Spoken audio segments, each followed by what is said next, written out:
Minsan pray ka naman ng pray, 'di ba? Lord, ayusin mo yung pamilya ko. Lord, gusto ko po ng maayos na family. Pero kasi ito hindi natin na-apply. Pero buti na lang may gantong messages para ma-apply natin. Amen po? Bakit? Kasi ang kalooban ng Diyos ay buong pamilya. Amen?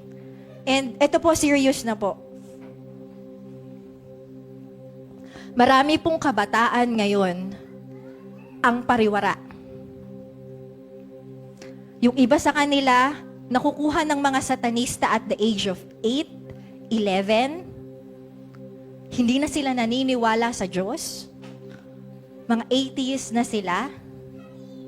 Naiiba sila ng relihiyon. Wala na silang pinaniniwalaan. Bakit humantong sila sa ganon?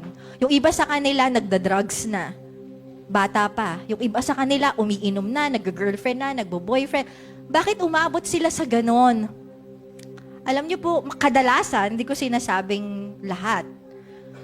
Pero ito ay ang pinanggalingan nito ay broken family.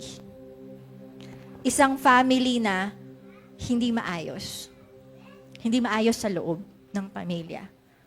Kaya nga minsan kahit Christian church, bakit yung anak napapariwara? Kasi may problema sa loob ng family. Pero buti na lang, yung Diyos natin ay ang Diyos na nagre-reconcile ng pamilya. Amen. Ang plano ni Lord, umpisa pa lang sa Genesis 1:27, ang plano niya ay bumuo ng pamilya.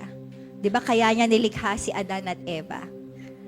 Genesis chapter 1 pa lang. At kung titingnan natin yung ending, Revelations 22, ano yung ginawa ni Lord? Nawala si Adan at Eva, 'di ba? Sa kalagitnaan, nawala si Adan at Eva, pero yun yung ending, binalik ng Diyos ang tao sa piling niya. Kasi it is God's will. I pray na kung meron mang hindi ka makalimutan sa mensaheng to, sa lahat ng mga sinabi ko, ay yung paniniwala na gusto ng Diyos na maging maayos kayo sa pamilya nyo.